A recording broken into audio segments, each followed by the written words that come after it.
Hello बच्चों, let's read this question and question says that which of the following species are planar. पहला allyl carbocation carbanion, दूसरा tertiary butyl free radical tertiary butyl carbanion and tropylium cation.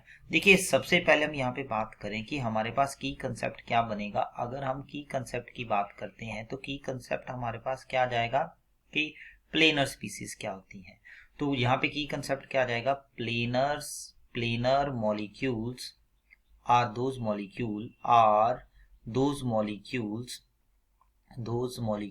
in which आपके पास हो जाएगा all atoms are present in a plane।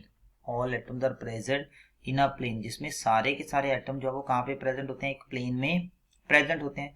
तो plane में present होंगे, इसका मतलब यहाँ पर ये तभी पॉसिबल है जब हाइब्रिडाइजेशन क्या हो। हाइब्रिडाइजेशन जो है या तो आपके पास sp हो और आइदर आपके पास क्या हो, यहाँ पर sp2 हो, क्योंकि ऑर्गेनिक केमिस्ट्री में तीन ही हाइब्रिडाइजेशन पॉसिबल होती हैं, sp, sp2 एंड sp3। तो hybridisation must be sp and sp2।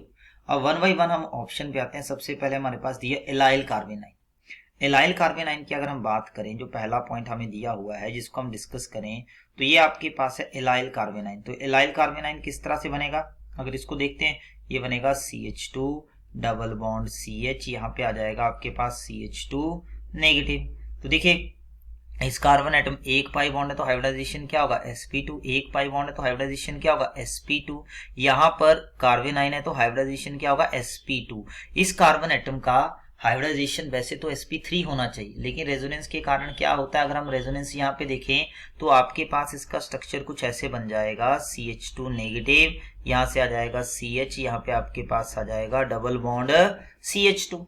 तो यहाँ पे क्या हो रहा है, डबल बॉन्ड बन गया, इस कारण इसका हाइब्रिडाइजेशन क्या हो जाएगा, sp2 जो है ये आपके पास जो है यहाँ पर आ जाएगा। इसका मतलब जो एलाइल कार्बेनाइन है ये बेसिकली आपके पास कैसे मॉलिक्यूल में चेंज हो जाएगा, this will change into your planar molecule. तो यहाँ पे आप देखोगे ये प्लेनर मॉलिक्यूल में क्या करेगा, चेंज।